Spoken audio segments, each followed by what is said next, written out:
let's dive into family meetings a little bit more. Why are family meetings a necessity? And what are the aspects? What are the right tools? What are the right things that have to be done in order to conduct a meaningful family meeting? Tom, why don't you kick that off if you don't mind? Sure. Yeah.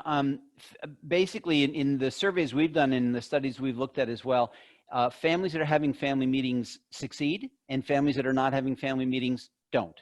I mean, if you want to fail, don't have family meetings. And a family meeting is not where you talk about the money. It's where you focus on building that sense of who we are as a family. So, that's like the Greens. I love that. They had 3 family meetings where they talked about the money, and they have monthly ones for years that they focus on the family. But what we created was a 6-step process to help family get started in family meetings. For years, I had people that would come to the presentations I was doing, and they would take copious notes, these, husbands and wives, and they'd write down all these ideas, and they come up and clarify them, make sure they're really set. And I later on, I figured out what they're doing. They're taking all these notes to go home and implement these things to their family. Well, they may have the right message, but they're the wrong messenger. And so what we came to realize is they often need somebody else to come in and help them get started. So we created what we call the 6-step process to healthy family governance. And the 6 steps are what we take a family through in the family meeting process. Step 1 actually happens before the meeting. We do an assessment of everybody in the family. We give them a series of statements that they read, like our family makes decisions really effectively where everybody feels heard and seen. Okay, on one side of the page, how important is that statement for your family to accomplish? And on the other side of the page, how well are you doing at it right now? They send all those to us, we tabulate them, and then we have a chance when we come to the family meeting to share with them, by your own admission, here's where the biggest gaps are that you as a family say you want to work on. These are really important items that you're not doing as effective job as you'd like. So let's focus on those because they're the ones relevant to you. So that's step 1, the assessment. Step 2 is when we get to the family meeting, the education process. They need to understand why our family's failing as a group, so there's a level playing field. And during that education process, we share them the results of the assessment.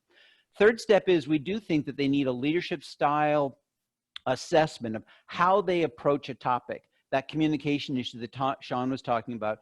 I approach the world differently. I see it differently, and I say what I saw differently.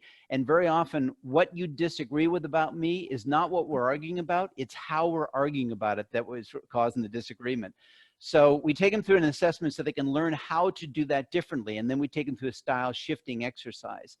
The 4th step is a values exercise. What do we believe in? What do I believe in? And where are the shared values attributes to come up with? And sometimes a shared value by most people is divisive to the rest. Well, how do you handle that? What do you do with that? All of this leads to them having, starting to come up with as a group action steps. What can we do about it? And the final step is then how do we put a plan around this where the estate plan actually takes into account the purpose of the family as articulated and created by the family meeting process.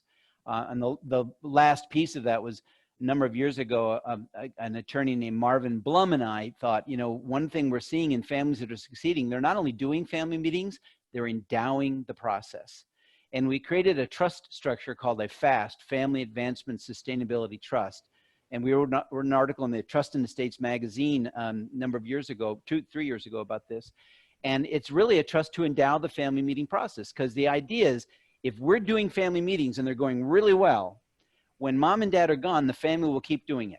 Wasn't happening because we went from 1 couple organizing and paying it for 3 to 3 couples maybe now with 3 kids organizing, and they weren't doing it. They were saying, I got other things to do, I'm busy. But if it was endowed, they were highly likely to keep doing it, because if one of them couldn't do it this year, the other 2 are saying, hey, we'll miss you, but we're spending your share on this year's meeting. And guess who wanted to be there the next year? All 3. And so endowing the meeting turned out to be really important as well. But that's what we think a family meeting process should look like. Our role is to work our way out of a job. We want them to pick up the ball and run with it, but we find that usually takes 2 or 3 meetings before they're ready to do that. Love it. I'll share with you, the Columbus family does Columbus Family Vacation, and we've been doing it now for 20 years. And I have siblings. We were all over the country, and we would get together. And so the cousins could meet, spend time together as we were doing things. When I talked about that next level of communication, my father was like, no, this is just vacation. This is, we're not adding any of that fluffy stuff in, Mike. But on the other hand, he did endow PFV, as we call it, Columbus Family Vacation. So that will be endowed for many, many generations. And so one of the conversations I had with the family was, if we don't learn to communicate, even though the money's there, do you think that we'll continue to do a good job of deciding how to make these things happen? And so this year we have a specialist coming in for PFV to talk about disc profiles and communication systems, and how that works within our family. So we're taking the one out of your page. I appreciate that.